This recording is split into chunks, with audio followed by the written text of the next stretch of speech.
मैं एक वक्तव्य आपका दिखा रहा हूं, आपके समाजवादी पार्टी के अध्यक्ष का वक्तव्य है, और वो वक्तव्य है बहुत दुर्भाग्यपूर्ण वक्तव्य है।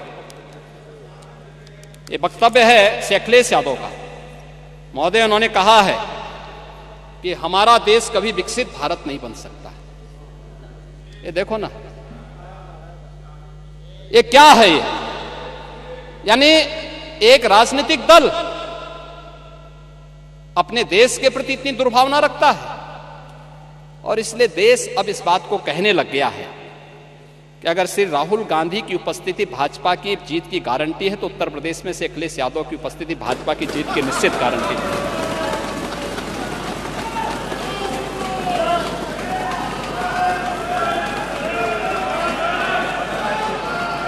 और ये गारंटी उपचुनाव ने दे दिया है। ये उपचुनाव दे चुका, और ठीक ही बात है भाई, पप्पू और टप्पू में बहुत अंतर थोड़ा है, नाम का असर होता है। चच्चू ने वैसे थोड़ा नाम रखा है,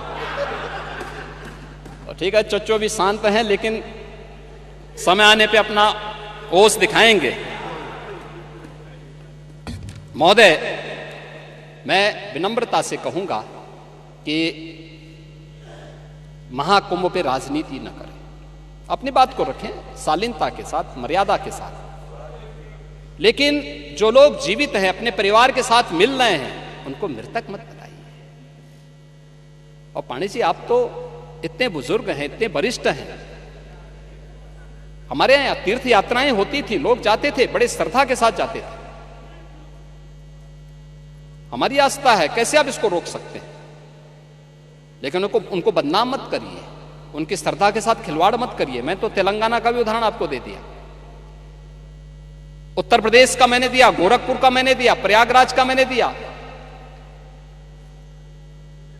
और जो लोग प्रयागराज में भगदड़ के शिकार हुए हैं या फिर विभिन्न रोड एक्सीडेंट के शिकार हुए हैं, सरकार की पूरी संवेदना है, सरकार उनके साथ खड़ी होगी।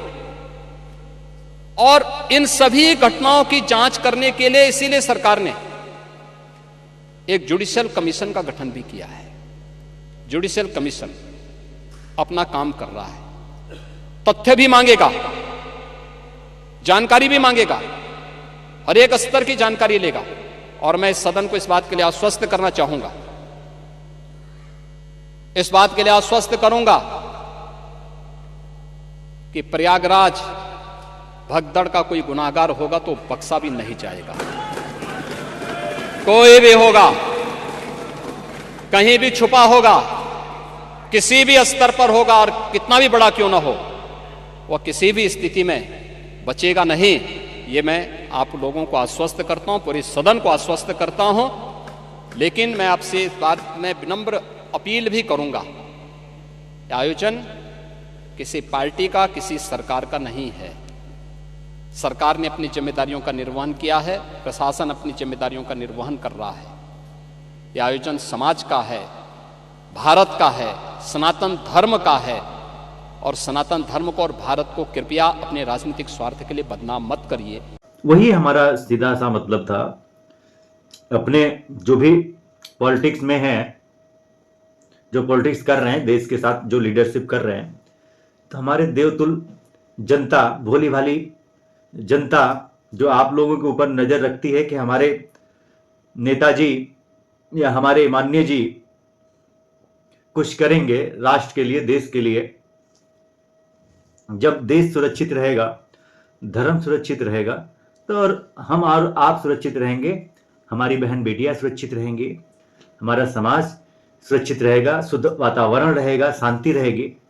जब हमारे नेताजी ही खुद भ्रष्टाचारी हैं, भ्रष्टाचार को बढ़ावा देते हैं, और नेताजी खुद ही लूट फड़ोस की राजनीति करते हैं, नेताजी हमारे खुद उन सब चीजों में लिप्त हैं, घोटालों में लिप्त हैं। जैसे ये सिंचाई घोटाला हो गया, चाहे पीडब्ल्यूडी घोटाला हो गया, यमुना एक्सप्रेस वाला घोटाला हो गया, मेट्रो घोटाला हो गया।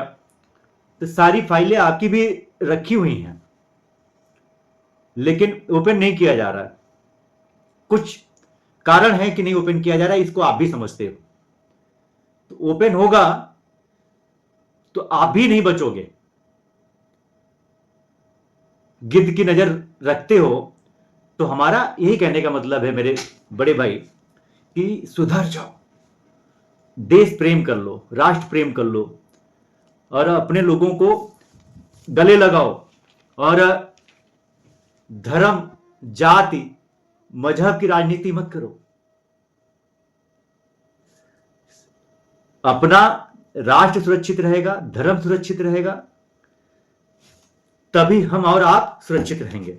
धर्म है तो धरती है, वरना आक्रांता आए, मंगोल आए, तुर्किस्तान वाले आए, अरबिया आए, सब लुटेरे थे, लूटे पाटे, सब कुछ करे, यहां पे अपनी भाषा दे के चले गए और वो अपनी बीवी लेके नहीं आए थे।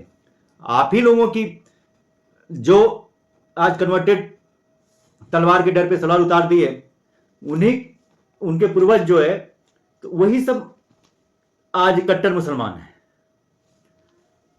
जो जजिया कर नहीं दे पाए या लोग प्रलोभन में आ गए, जैसे होता है ना, इस्लाम इतना तेजी से क्यों फैला है? हमने बताया ना 1400 वर्ष मात्र हुआ, 57 देश बना लिए। ऐसा इन लोगों ने स्ट्रेटेजी बनाई, ऐसा वो लोग प्रलोभन का वो सब बनाया कि सब उसमें फंस गए, उसी जाल में। धीरे धीरे सब लोग उसी की तरफ, भाई जानवर हैं, क्रूर हैं और जाहिल भी हैं। आप लोग तो अंग्रेजी शिक्षा ले रहे हो, मैकाले की शिक्षा ले रहे हो, तो क्यों आप लोग राक्षसी प्रवृत्ति का हरकतें करते हो? देव हो, सनातन धर्मी हो तो सनातन धर्म की बात करिए और इन आतताइयों से, इन राक्षसों से सामना करें। आप लोग सब लोग मिलकर के अपने देश को बचाइए, अपने धर्म को बचाइए। चाइना में सभी नेता एक हैं और राष्ट्र का कभी विरोध नहीं करते हैं। राष्ट्र के लिए अगर कोई बाहरी देश उनके ऊपर वार करता है या कुछ कहता है तो सब एक हैं। अमेरिका में अलग अलग पॉलिटिशियन हैं, अलग अलग पॉलिटिकल पार्टियां हैं, लेकिन अगर कोई बाहरी बोलता है तो सब एक है, सब मिलकर के जो है समाधान निकालते हैं और वार करते हैं। लेकिन भारत में अगर पाकिस्तान हमला करेगा तो यहाँ के सारे नेता, चाहे कांग्रेस के हो, चाहे देशद्रोही जितने भी नेता हैं, सब पाकिस्तान के साथ देने लगेंगे, देश के विरोध में खड़े हो जाएंगे। मोदी का विरोध करेंगे, योगी का विरोध करते करते देश के विरोध में आ जाते हैं यहाँ के लोग। इसका मैसेज सब बाहर जा रहा है। जॉर्ज सोरेस ने जो किया है, जो फंडिंग कर रहा है, जो इकोसिस्टम भारत में फैला दिया है कांग्रेसियों के माध्यम से, राहुल गांधी को प्रोजेक्ट कर रहा है, डीप स्टेट का हिस्सा है, तो देश को बर्बाद करने का बहुत बड़ी साजिश चल रही है। आप लोग बांग्लादेश से नहीं सीख रहे, आप लोग यूक्रेन से नहीं सीख रहे, या पाकिस्तान या अफगानिस्तान से नहीं सीख रहे। अफगानिस्तान को बर्बाद करना था तो क्या हुआ? तालिबान ने पूरा कब्जा कर लिया ना। देखते देखते तो सुधर जाओ मेरे भाइयों, समय है धर्म से, धरती से प्यार कर लो। अपने संस्कृति को जो भूल गया वो समझ लो कि यहां से धुल गया, मिट जाओगे। हमारी पहचान सनातन संस्कृति है, हमारी मातृभूमि भारत है, अखंड भारत है। धर्मो रक्षति रक्षिता। भारत माता की जय हो।